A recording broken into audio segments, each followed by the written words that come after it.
Barda update. Sa Monday na episode ng Barda sa Family Feud. Tapatang Barbie versus David. Ayan pa yung abangan, no? Yung eksena nila dyan sa Family Feud. Sa Monday na yan.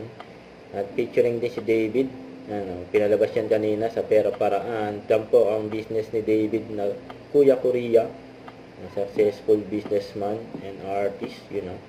And ito, may nag-post. And taping ng Pulang Araw. Yan, nila Barbie at David. Diyan sa Intramuros. Busy ngayon ang Bardo.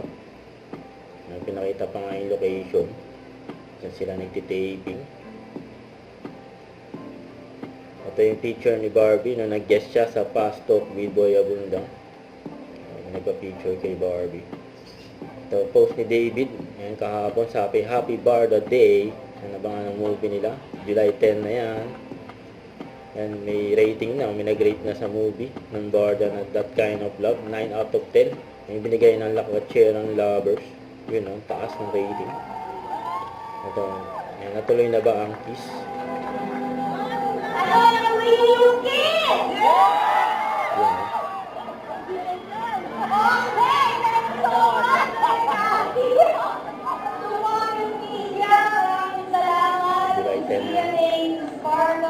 Sa aming friends from the press na nagpunta ngayon sa aming mga bigang, mga artista na nagpunta po ngayon sa aming family and friends. Thank you so much for making time tonight para panoorin ang aming land journey. David, Miss Jana Barro, thank you so much for coming tonight.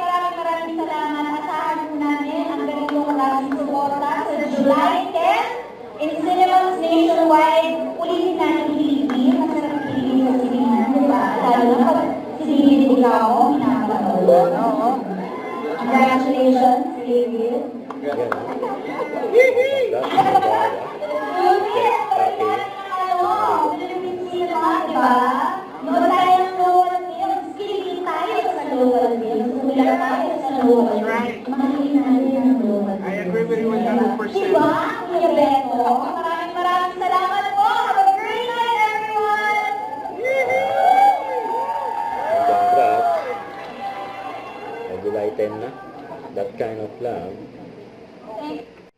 Huwag kalimutan mag-subscribe. Click ang notification bell for more update. Tira po ang short reaction vlog. Bye guys. Thank you for watching.